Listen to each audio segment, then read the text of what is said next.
everybody's attention now. And what this is what is referred to as a battle rattle.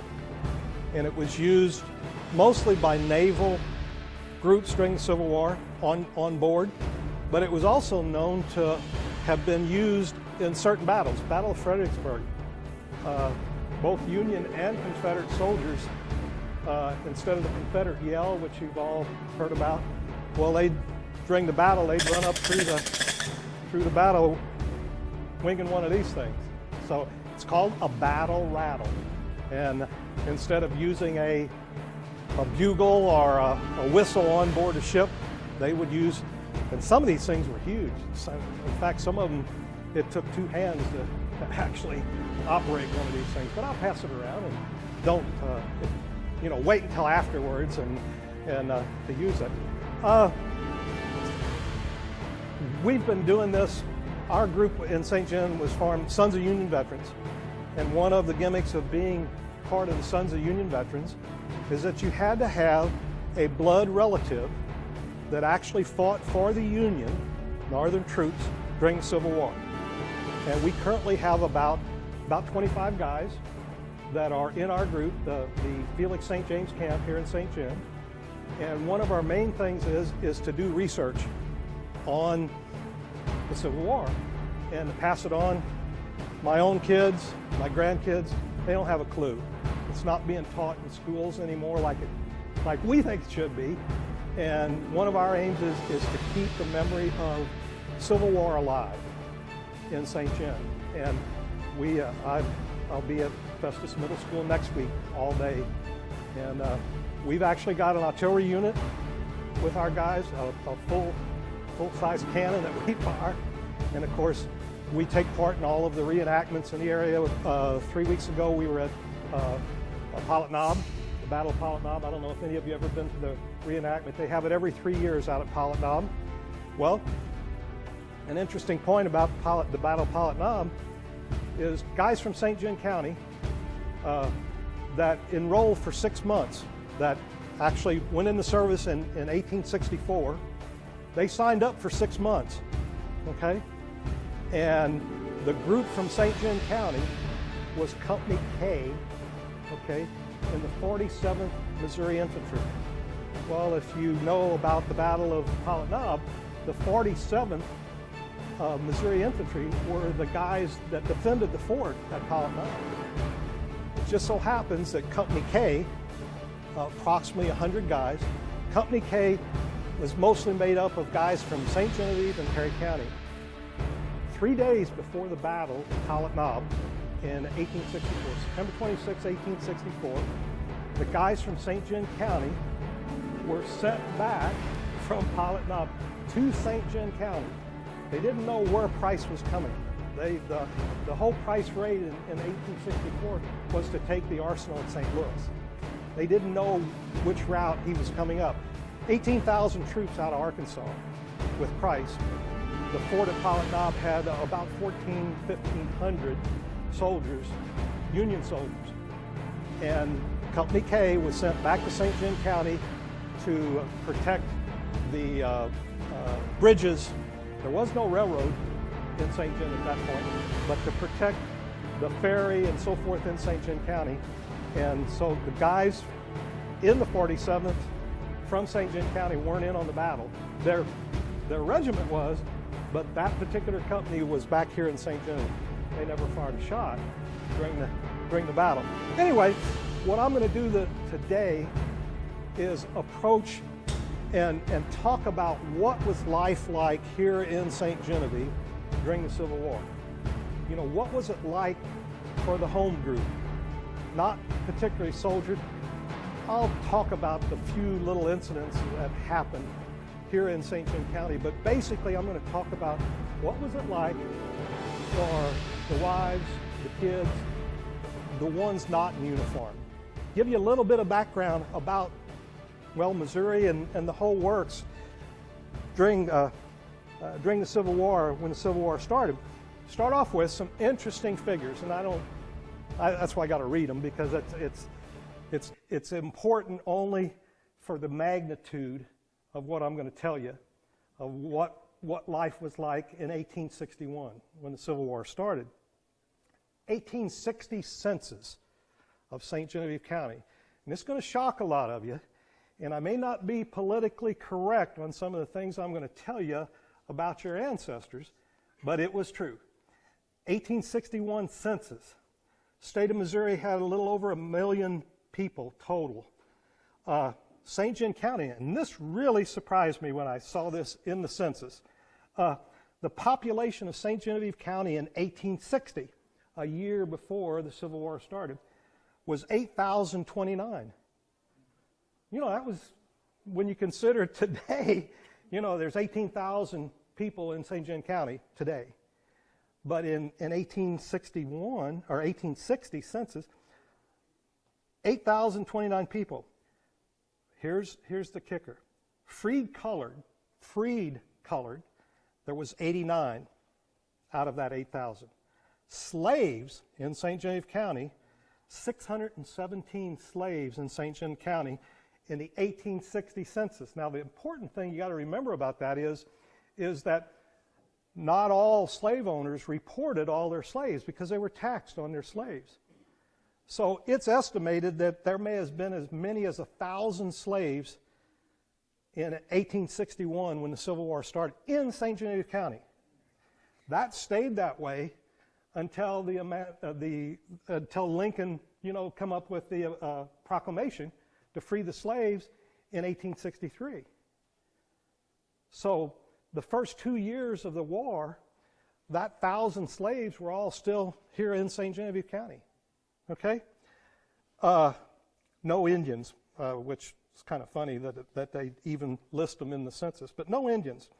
The adult males during the Civil War was any male from 20 to 70. They were all eligible for military service if you were between the ages of 20 and 70. That was official. There was a lot of Union guys that went to war and they weren't yet 20. They were 14, 15 on up.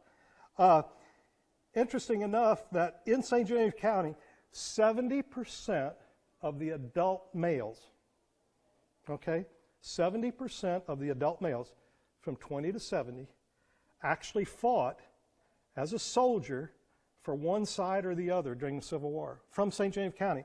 Now, if you do the math on that, it ends up being that there was 1,650 adult males from St. Genevieve County that were soldiers during the Civil War out of the 8,029 total population.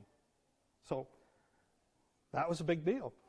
Here's another interesting thing that I don't know if they do it in today's census or not. I guess they do in a way, but it gives the occupations of what were the occupations in St. John County, and they list the top 12 occupations in St. John County.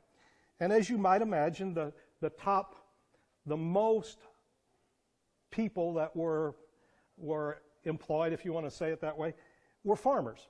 Farmers were number one. Laborers were number two. Carpenters were number three. Clerks were number four. Blacksmiths were number five. Merchants, store owners, I guess, were six.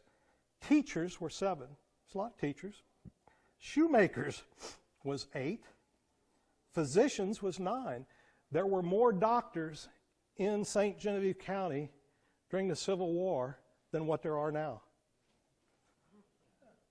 I'm supposed to be downstairs with the Spirit of Pink. I've worked for the hospital doing public relations, and they've got an event going on downstairs. That's where I got my hospital shirt on instead of my union uniform. Seamstresses were number 10. Teamsters were wagon drivers. Okay? They call them Teamsters. And tailors were 12th. That was the list of occupations in St. John County in that order. Okay? Basically, the two, if you want to, you know, there was a lot of probably 80% or 85% of the guys in uniform during the Civil War were Northern troops. And this was basically because of the large influx of German immigrants in the 1840s that came to St. John County. If you were German, you were in the Northern Army. You found very few Germans that fought for the Confederacy. The reason for that is in the 1840s they left Germany because of civil war in Germany. And when they come over here, and the Civil War over there was basically about nobles and knights and all that kind of stuff as far as basically a form of slavery and so forth over there. So naturally when they come to the United States, they were German, and most of them were either Catholic or Lutheran. And you'll find that basically, and here like I said, might not be politically correct about some of the things I'm going to say tonight, but basically you found that the Lutherans and the Catholics basically fought for the Union. And you'll find that the Baptists, which basically Southern, and the French heritage were Southern, as you might expect, coming up, from New Orleans and from South. And of course, now we're talking about St. John, colonial history.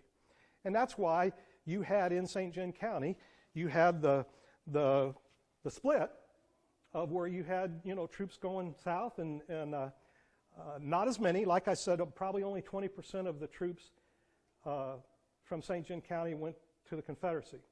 What I'm going to talk about tonight, and I'm going to try to follow my outline, so I shut up and let some questions be answered.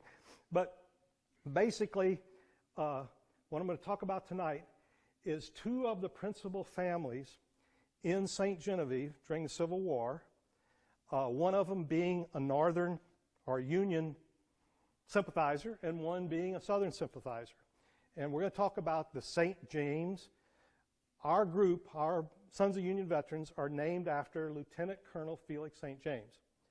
He was the first Union soldier to enlist during the Civil War. Back in 1861, when the war started, he actually was a lawyer here in St. Genevieve, gave up his law practice, and immediately start recruiting troops from St. Genevieve County for the Union. Okay? Very strong Union family. His original name, and I'm saying St. James. Now this is kind of touchy. Here again, got to think about what life was like back then. But his original name was St. Jim, and some of you historians from St. Jim, and of course you know that St. Jim, G-E-M-M-E, St. Jim was one of the original founders of St. John, goes all the way back to the Bolducs and the Valleys and so forth. Well, Felix St. James actually changed his name from St. Jim, which is basically French, okay? He changed his name to St. James. St. James is an English name, and if you trace it back to your family tree. So he changed it from St. Jim to St. James because he didn't want to be associated. He was very political, run for political offices and so forth. He didn't want to be associated with the French heritage in St. John, so he changed his name to St. James. Now, on the other hand, his brother, Gustav St. Jim, was also very pro-North or pro-Union.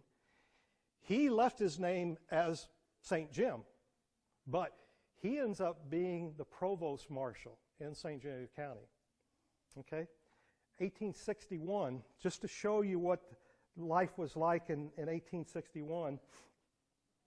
Keep in mind, and back here on the tables, before I go any further, there's a currency and a money exhibit on this front table.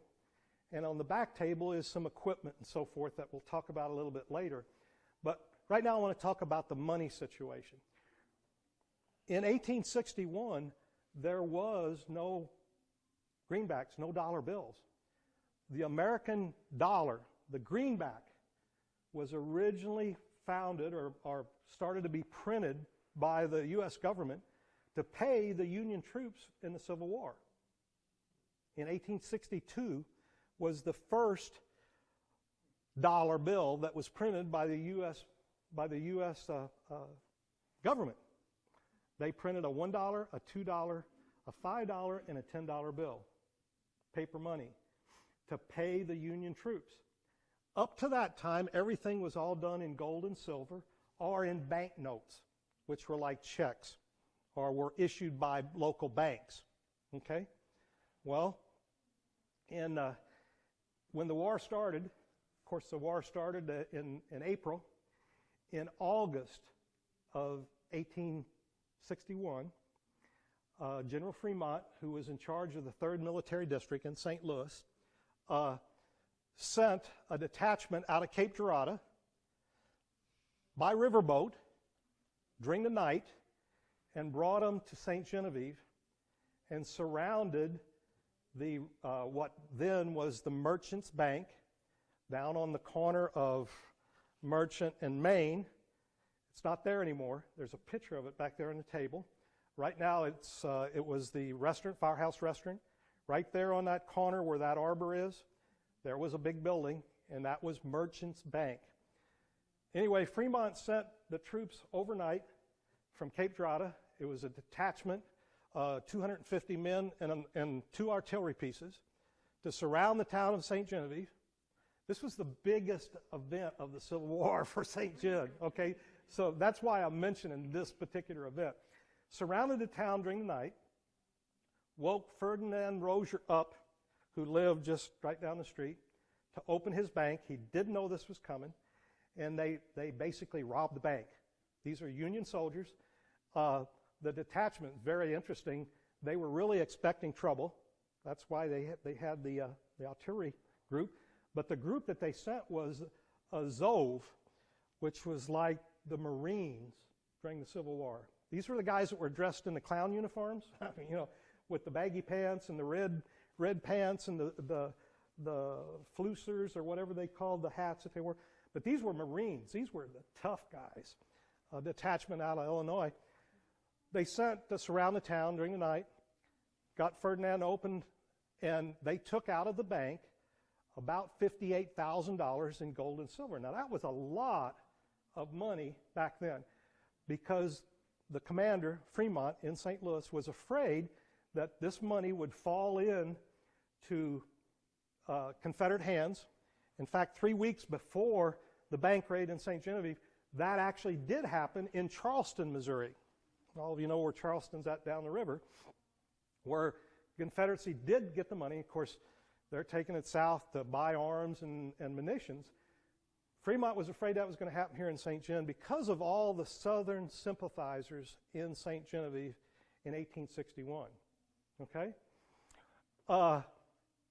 They got Rozier up, took the money, and instead of taking it by land because they figured that they may get bushwhacked on the way to St. Louis, they were taking this to St. Louis where there was a lot of Union troops and the money would be safe. And of course, this Merchants Bank down here was part of a big bank system in St. Louis. Okay, and they had arranged it with the bank, you know, all the board and everybody in St. Louis. They knew this was happening, but the president of the local bank, Rozier, he didn't know this was happening. Rozier actually had a son that fought for the Confederacy. So anyway, that's a whole other story. But anyway, took the money, and instead of taking it by land, they took it back down to Little Rock Landing, put it back on a riverboat, and took the money by riverboat to St. Louis. So it wouldn't get, no incidents whatsoever happened, except that McDonald, Major McDonald, who was part of that, and could you help me here and hand these out?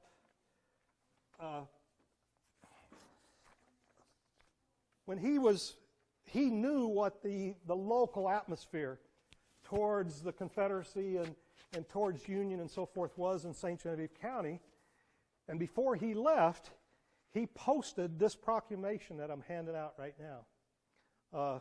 He posted this on all of the courthouse doors like Martin Luther, you know, did on the cathedral. Well, that's what McDonald did on the courthouse and on the bank doors and so forth. You can read this proclamation and read between the lines. He's basically saying, look, I know that all you people, you know, you're not going to be happy with this, what I'm doing. But if you take any reprisals against the Union supporters in St. Genevieve, I will be back.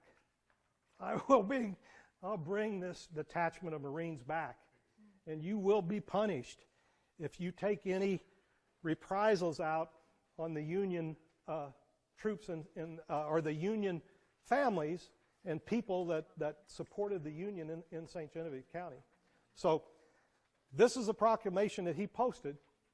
But interesting enough, later on in, I'm going to say 1863, I might be wrong about that date, but the second page, what I handed out here, Gustav St. James, or St. Jim, remember this is the brother of the lieutenant, he was made the provost marshal in St. Genevieve, and as soon as the war started, they put St. Genevieve County under martial law. Does everybody realize what martial law is? Well, martial law puts the whole county under military rule. The commander, or the provost marshal, he becomes the chief of police, the sheriff, the judge, the jury. Anything that goes on in the county he's got the total overall. Well, some of the first things that Gustav, the brother of Felix, who, got to remember, these guys were fanatic Union supporters, okay? Gustav is the assistant provost marshal. He later on was made full provost marshal, but he was assistant provost marshal. One of the first things he did was, because he knew about all the Southern sympathizers, he closed the local newspaper. The Plains Dealer, wasn't the Fair Play or the Herald back then, it was the Plains Dealer, okay? The local newspaper, he did not allow the local newspaper to be printed for the entire Civil War. If you wanted local St. Genevieve County news, you had to get the Perryville paper to find out what was going on. Now, keep in mind, contrast St. Gen County to Perry County. Perry County has always, even today, strong Republican. St. Gen County, strong Democrat, okay? Back all the way back to the Civil War, it was strong Republican. And why was that? Well, all the Germans, and especially the Lutheran Germans that settled in Perry County, of course, the entire Perry County, I don't know of any, in all the research and stuff that our group has done, I don't know of any Southern troops, and I might be wrong about this, but I don't know of any Southern troops from Perry County. So, needless to say, there was, they didn't have any problem with the newspaper in Perryville as compared to the newspaper in St. Gen. But no newspaper in St. Gen during the Civil War, okay? During the Civil War, long about the third year or so, the commander in St. Louis, and it wasn't Fremont at that time, it was a different general that was in charge of the 3rd Military District. He asked Gustav, or all of the provost marshals in every county, to send a list to him of the prominent citizens in the county and to give a slight description of what their preferences were. That list that's there, and if you count them, all but 6, the local provost marshal, St. Jim, he said that they were all Southern sympathizers. He hasn't got some nice things to say about most of the Southern sympathizers in St. John County. And you'll notice that one of them, like I said, is that he put on his list was the president of the bank down the street here that the troops come in on at the beginning of the war and took all the money out of that bank. And there's the reason why, And you can see, you'll notice some different terms that was used for Republicans and for different, interesting enough, Chadwell, in the Chadwell letters, which I'll talk about here in a little while, Chadwell refers to the Union sympathizers as black Democrats, is what they called them. If you were a Southern soldier, you referred to not as Yankees or Union troops, but a lot of them were, in the correspondence and stuff, they referred to Union troops as black Democrats. So. There was a couple of Confederate guerrillas that were caught in Perry County, and they took them out of the county and just threw them in the ditch, shot them, threw them in the ditch. Yeah, but were they from Perry County? Yes, they were from Okay. county. You know, and there may have been, but basically Perry County was Union, St. John County was a mix. And it was because, you know, a lot of the French, you know, atmosphere from, you know, St. John being settled by the French and all the French, and, well, you saw the slaves, you know, 617 of them at the beginning of the Civil War. And that was the ones that were reported on the census of slaves in St. Genevieve County. Okay, backing up a little bit, the one family that like I said, that I was going to talk about, Lieutenant Colonel Felix St. James, he later goes on to recruit a lot of troops. By the way, before I get off of the bank raid, Fremont in St. Louis, the general of the military district, before the bank raid, he knew, and Felix was already a captain. He eventually becomes a lieutenant colonel. He was a captain at that point. Fremont kept his eye on him because he was a climber. This is St. James, the brother to Gustav, the provost marshal. He knew that Felix was from St. John County, so that group of Marines that they sent up to rob the bank, he had Felix temporarily reassigned to that group of Marines to come in, since Felix knew St. Genevieve County and where everything was at. He had Felix come along with that group, and he was the one that was with Major McDonnell to raid the bank. But Felix was in on that to take the money out, which, just a side note, since that is, like I said, the family, the Union family that I'm talking about tonight. The other family that I want to talk about, the Confederate family, was a guy by the name of Alexander Chadwell. Now, Alexander Chadwell, if some of you are familiar right now where Jack Dunsey lives, on what all of us old-timers from St. John used to call Lover's Lane, and the official name of that road is Chadwell Lane, okay? How did it get its name? Well, I'm going to tell you how it's got its name. The house where Jack Dunsey lives was the Chadwell residence, okay? Gideon Chadwell had 3 daughters and a son. Alexander was 21 years old at the beginning of the Civil War, and he enlisted in the Confederacy, okay? He was very well educated. He was educated somewhere down south, Nashville, I think, but had the equivalent of like a college or some college education. So soon as he enlisted, they automatically, and his picture's back there in the book, okay? He looks like he's 12, but he was 21. When he enlisted, they immediately made him a second lieutenant, and eventually they made him a first lieutenant. Very well written. I ended up through the ages with what is now referred to as the Chadwell letters. When the last Chadwell here in St. John, old Maddie Chadwell, a spinster, she was the last of the clan. My uncle Izzy, any of you old-time St. John people that knew Izzy Dunsey, that was my uncle, county surveyor. He was a friend of one of the last Chadwells, and he was made the executor of the estate. When old Maddie died, the will read that everything was to be sold, and all the proceeds were to go to the Catholic Church here in St. John, which is a whole other story because not all the Chadwells were Catholic. But anyway, when Maddie died, Izzy went in, and in the upstairs attic of the house that Jack lives in, they found 7 steamer trunks. Everybody know what a steamer trunk? You know, the old big rounded wooden suitcase type thing. 7 of them were in the upstairs attic, and they were filled with basically business papers of Gideon Chadwell, Alexander's dad. Gideon Chadwell was a lumberman and a general merchandise, groceries, cotton, wheat, the whole bit.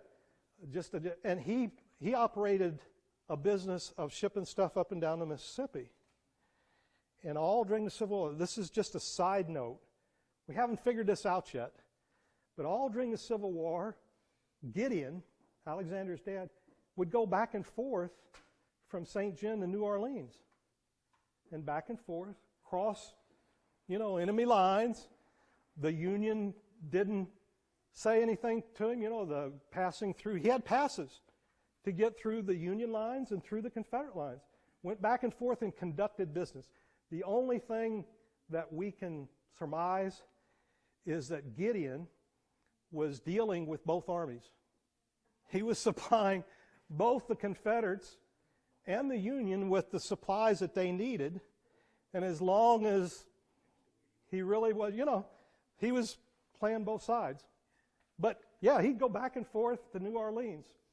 Anyway, in one of those 7 steamer trunks was a group of letters bundled up.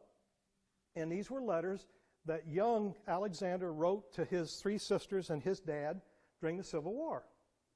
Well, Izzy worked for the post office for 45 years and was a big stamp collector. Okay? He got me into stamp collecting and so forth. Izzy said to me when my mom was in the hospital, his sister, hey, what are you doing after visiting ours tonight? Well, I'm going home, He said, I know you're interested in the Civil War. He said, come on down. I've got a bunch of old letters, and you ought to see the stamps and the postmarks on these letters.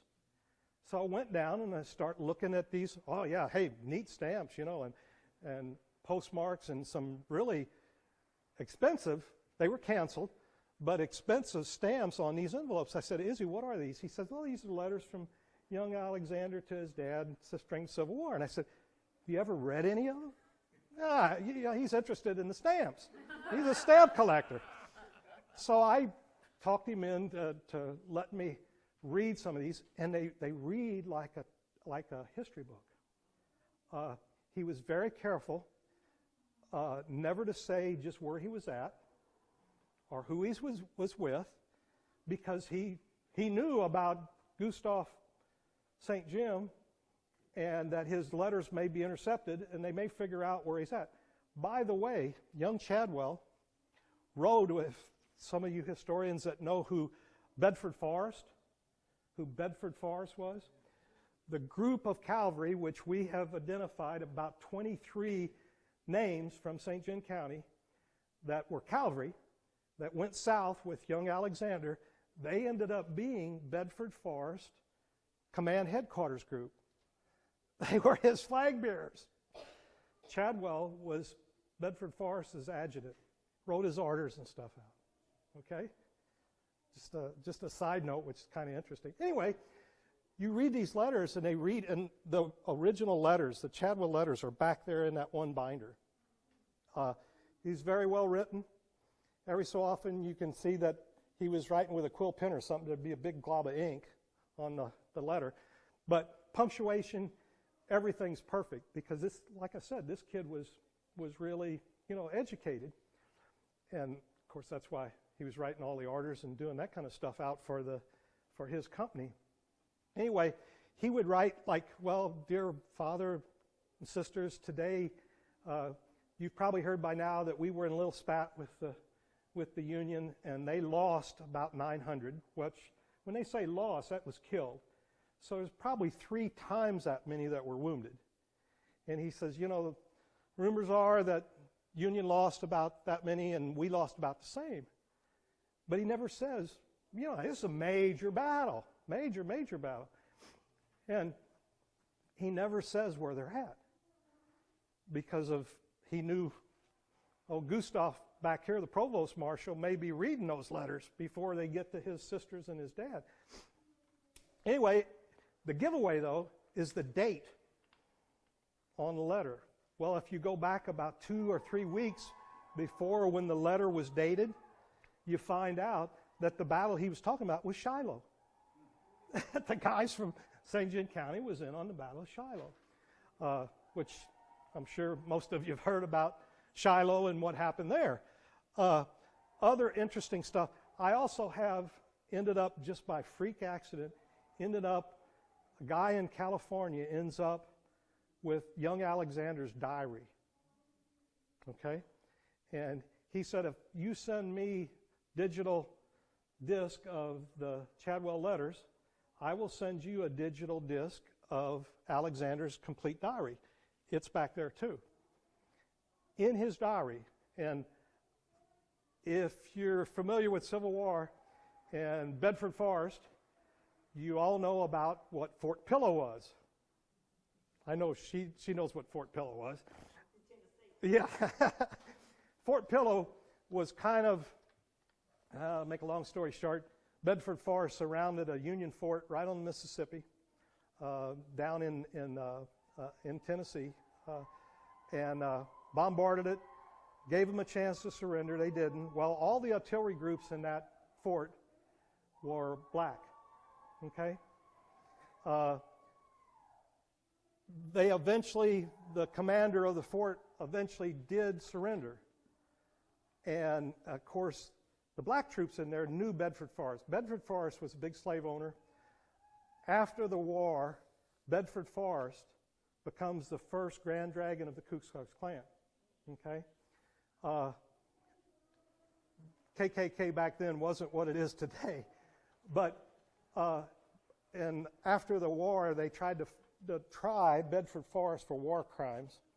And not only did they not find him guilty of war crimes, basically because of Fort Pillow, but not only did they not find him guilty in southern courts, but they elected him lieutenant governor of the state of Mississippi. So anyway, this is the group that, young Alexander was in with. In his diary, he talks about the Battle of Fort Pillow and what really happened. The way it was reported in the papers and to Union forces is after the battle, Bedford Forest lined up all the black troops, 400 of them, up against the wall and shot them all. Well, if you read the diaries, and what really happened is, the white troops in the fort actually did surrender and were taken prisoner and so forth. The black troops, knowing it was Bedford Forest, they kept on firing. And Bedford Forest, in Alexander's diary, actually says the order was given, as long as they are not laying down their arms, as long as they're shooting at you, you keep shooting at them. And of course, what happens is the Fort Pillow massacre comes out in all of the northern papers. And that became the battle cry of a lot of the Union generals. And a price was put on Bedford Forest's head right away for war crimes, okay? And it become like, the rally, like, remember the Alamo? Well, this was remember Fort Pillow to Union forces. So our guys from St. John County were in on that Fort Pillow massacre, if you want to call it a Fort Pillow massacre. But it really, you read accounts, personal accounts like this diary, that really tells you, what really did happen. Young Chadwell was, like I said, very interesting. He would write home. A lot of the guys in his detachment could not read or write. So in a lot of his letters, he writes and says, well, tell Tom and Bob Bova. There was two brothers that were in that company with Forrest. Tell Tom and Bob Bova's dad that Tom was shot in the arm, but he's doing fine. He's back in action, Don't worry about it. And he would relay this stuff to his sisters and dad, and then they in turn would get hold of Tom and Bob Bova's dad and relay the message on, and it would go back the other way, because, like I said, he become kind of the spokesman for the group from St. John County as far as how the boys were and what was happening to them, down south. They were all through the South, all during the Civil War, all through the Mid-South and in Mississippi, and were in a number of battles. They were at, like I said, at Shiloh. They were at Fort Donelson, Fort Henry. Anywhere where Forrest was at, if you read about, some of the exploits of Forrest and some of the cavalry raids and stuff that he pulled off, the guys that were right with him were the guys from St. John County. Anyway, that's, you know, a little bit about two of the major families in St. John.